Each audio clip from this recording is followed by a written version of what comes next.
Dear students, we know the direction of electric field near a long positively charged wire is radial away from the wire and magnitude decreases with the distance from the wire. If we place such wire in horizontal orientation and place a charged particle above the wire, the force due to the electric field of the wire may balance the weight of the particle at certain position. If we displace the particle slightly from its position, the equilibrium will get disturbed. Through coming illustration, we will learn analyzing such type of situation. So let us move to illustration section. This illustration says a charged particle small q, mass small m, is in equilibrium at a height small h from a horizontal infinite line charge with uniform linear charge density lambda. The charge lies in vertical plane containing the line charge. If the particle is displaced slightly vertically, prove that the motion of the charged particle will be simple harmonic and we need to find the time period of oscillation. तो यहाँ पे हमें एक infinite wire given है जिसकी linear charge density uniform है और उसकी वैल्यू है लैम्डा, और इस इनफाइनाइट चार्ज वायर को हमने हॉरिजॉन्टल ओरिएंटेशन पे रखा हुआ है। अब इस वायर से स्मॉल h हाइट पे एक चार्ज पार्टिकल जिसका मास स्मॉल m है, चार्ज q है, उसको प्लेस कर दिया गया जो इक्विलिब्रियम में है। And it is also given this charge particle lies in the same vertical plane containing the line charge. तो जो लाइन चार्ज है, इनफाइनाइट लाइन चार्ज है, जिस प्लेन में उसी प्लेन में, उस सेम वर्टिकल प्लेन में चार्ज पार्टिकल प्लेस किया गया है। तो first of all let us do one thing, let us make the diagrammatic representation of the situation. तो मैं ड्रॉ करता हूं इनफाइनाइट वायर हॉरिजॉन्टल ओरिएंटेशन का, उसके ऊपर h हाइट पे मैं रख देता हूं चार्ज स्मॉल q, कुछ इस तरह से। This is the wire of the charge density lambda, uniform है। ये स्मॉल h हाइट पे रखा हुआ चार्ज है स्मॉल q। सपोज हम लोग स्क्रीन में देख रहे हैं वर्टिकल प्लेन, तो सेम वर्टिकल प्लेन में ये लाई कर रहा है जिस प्लेन में ये वायर है। इनफाइनाइट वायर से अगर कोई point perpendicular distance small r पे हो, तो we have the formula for the electric field E is equal to lambda divided by 2 pi epsilon naught multiplied by small r. Small r is the perpendicular distance from the wire. तो suppose अगर यहाँ पे point है, ये वाला point है suppose point under consideration, और इस पॉइंट पे इलेक्ट्रिक फील्ड मालूम कर रहे हैं, तो ये परपेंडिकुलर टू द वायर होगी इलेक्ट्रिक फील्ड। और अगर इसकी डिस्टेंस स्मॉल r है, तो हमारे लिए इलेक्ट्रिक फील्ड की magnitude lambda divided by 2 pi epsilon naught multiplied by small r होगी। हमारा पॉइंट है अंडर कंसिडरेशन वाला, वो है ये वाला पॉइंट। ये वाला पॉइंट वायर से स्मॉल h हाइट पे, इलेक्ट्रिक फील्ड होगी परपेंडिकुलर टू द वायर, इस तरह से होगी इलेक्ट्रिक फील्ड, और यहाँ पे r की वैल्यू है small h। That means electric field at this position will be lambda divided by 2 pi epsilon naught multiplied by h. This will be the electric field. Okay. Now we can say this charged particle will experience the external electric field of this infinite wire which is having this magnitude. तो अगर हम लोग इसके equilibrium के बारे में सोचें, इस चार्ज पार्टिकल के इक्विलिब्रियम के बारे में सोचें, तो charge particle is under two forces, और वो दोनों फोर्सेस हैं फील्ड फोर्सेस। फील्ड फोर्सेस में एक तो ग्रेविटी फोर्स, दूसरा है electrostatic force. Because of this field, this electrostatic field will apply force on the charged particle in the vertical up direction, while gravity will apply force in the vertical downward direction. तो mg will act in the downward direction और upward direction में हो जाएगा q multiplied by e. This will be the force in the vertical upward direction. और अभी हमारे पास situation है equilibrium की, तो फ्री बॉडी डायग्राम ड्रॉ हो गया है। तो from this free body diagram of the charge particle we can write the equilibrium equation. This is equal to mg equal to qe.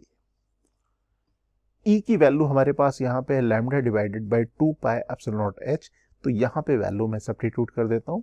तो ये वैल्यू आ जाएगी mg is equal to q multiplied by lambda divided by 2 pi epsilon naught multiplied by h, और इसको बना देता हूँ equation number 1।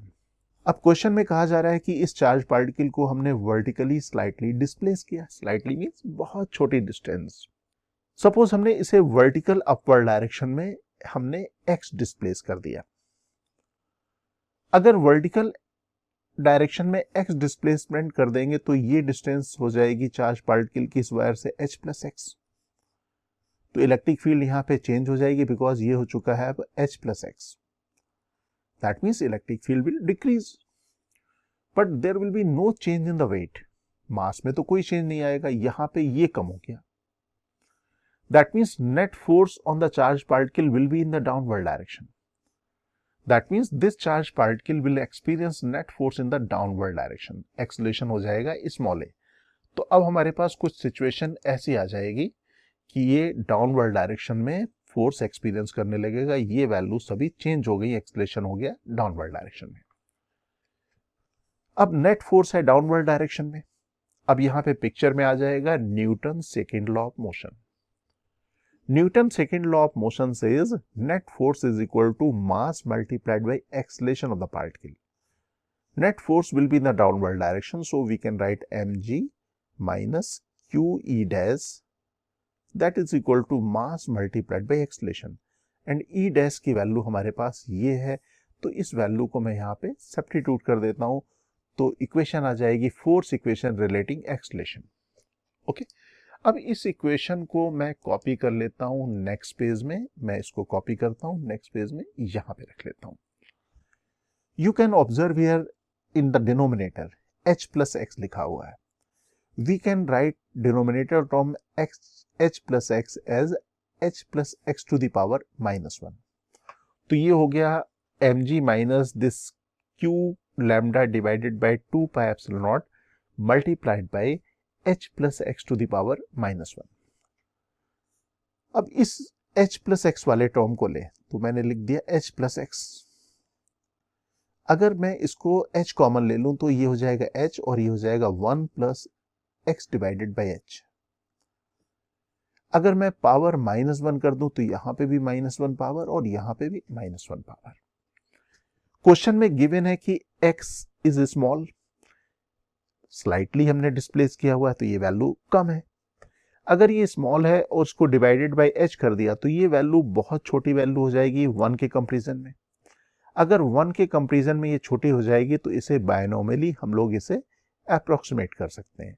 फिलहाल मैं ये वाले रिलेशन को यहां पे लिख लेता हूं। तो इक्वेशन मेरे पास ऐसी आ गई। अब ये जो लिखा हुआ है h टू द पावर -1, इसको तो मैं डिनोमिनेटर में लिख लूंगा h, और ये जो पावर में -1 है तो अप्रोक्सीमेशन में यहाँ पे आ जाएगा -1। तो अब next term of the equation will be like this. अब यहाँ पे मैं मल्टीप्लाई कर दूंगा ये जो ब्रैकेट वाला जो टर्म है q lambda divided by 2 pi epsilon naught h को 1 minus x divided by s से। तो अगर इसे मल्टीप्लाई करूंगा तो एक टर्म आएगा ये 1 से मल्टीप्लाई होने के पास q lambda divided by 2 pi epsilon naught h, और ये माइनस माइनस प्लस हो जाएगा तो ये हो जाएगा q lambda divided by 2 pi epsilon naught h square multiplied by x। ये रिलेशन आएगा। ओके, अब इस इक्वेशन को मैं कॉपी कर लेता हूं नेक्स्ट पेज में। मैं यहाँ पे ये कॉपी कर लेता हूं। इस इक्वेशन को कॉपी तो कर लिया नेक्स्ट पेज में, लेकिन यहाँ पे ये वाला जो रिलेशन है, ये वाला जो रिलेशन जो जिसको मैं ब्रैकेट में ले रहा हूं, अगर आप इस इक्वेशन को एक बार ऑब्जर्व करो तो इक्वेशन नंबर 1 जो हम लोगों ने इक्विलिब्रियम की इक्वेशन लिखी थी, ये इक्वेशन एग्जैक्टली सेम इक्वेशन है। mg is equal to q lambda divided by 2 pi epsilon naught multiplied by h। That means हम लोग ये इस इक्वेशन में ये और ये कैंसिल आउट कर सकते हैं। ये दोनों मैंने कैंसिल कर दिया। अगर ये दोनों कैंसिल कर दिए तो अब इक्वेशन आ गई ma is equal to q lambda divided by 2 pi epsilon naught h square multiplied by x। ये इक्वेशन आ गई। इसको थोड़ा सा रीअरेंज कर लेते हैं। अगर रीअरेंज करेंगे तो इक्वेशन बनेगी, क्योंकि मुझे एक्सलेशन और डिस्प्लेसमेंट में इक्वेशन चाहिए, तो मैं यहाँ पे लिख लेता हूँ acceleration is equal to q lambda divided by 2 pi epsilon naught multiplied by h square multiplied by small m multiplied by x. मैंने m को डिवाइड कर दिया। अब अगर हम लोग यहाँ पे देखें डायग्राम में, तो डायग्राम में डिस्प्लेसमेंट मैंने किया हुआ है अपवर्ड डायरेक्शन में, एक्सलेशन है यहाँ पे डाउनवर्ड डायरेक्शन में। दैट मीन्स अगर हम लोग वेक्टर रिलेशन की बात करें तो we will find the vector relationship between the acceleration vector and displacement vector, both are opposite to each other. इसका मतलब हम लोग अगर इक्वेशन को, इस इक्वेशन को वेक्टर फॉर्म में लिखेंगे, एक्सलेशन वाली इक्वेशन को, तो इक्वेशन में नेगेटिव साइन आ जाएगा यहाँ पे। That means acceleration vector is equal to minus of this value, minus of q lambda divided by 2 pi epsilon not mh square multiplied by displacement vector. अब यहाँ पे हम लोग देख सकते हैं कि magnitude of acceleration is proportional to displacement and this acceleration is opposite direction of the displacement. तो दोनों कंडीशन यहाँ पे सिंपल हार्मोनिक मोशन की ये फुलफिल कर रही है। एक्सलेशन की मैग्नीट्यूड डिस्प्लेसमेंट के प्रोपोर्शनल है और acceleration vector and displacement vector both are opposite to each other. इसका मतलब सिंपल हार्मोनिक मोशन होगी। अगर सिंपल हार्मोनिक मोशन होगी तो we have the equation of the simple harmonic motion, that is acceleration vector is equal to minus omega square multiplied by displacement vector. अब अगर इस equation को कंपेयर करो standard equation of the simple harmonic motion से, तो omega square की value आ जाएगी इस वैल्यू के बराबर। तो अब हम लोग यहाँ पे ओमेगा स्क्वायर को लिख सकते हैं Q lambda divided by 2 pi epsilon not m multiplied by h square. That means omega is equal to under root of q lambda divided by 2 pi epsilon naught m multiplied by h square. But we know this is the angular frequency and angular frequency is equal to 2 pi divided by lambda, 2 pi divided by, अगर time period से अगर हम लोग relate करें तो angular frequency equal to 2 pi divided by time period. That means 2 pi divided by time period equal to under root of q lambda divided by 2 pi epsilon not mh square. अब यहां से t की value आ जाएगी और t की value आ जाएगी 2 pi multiplication under root 2 pi epsilon not mh square divided by q lambda. This is the time period expression.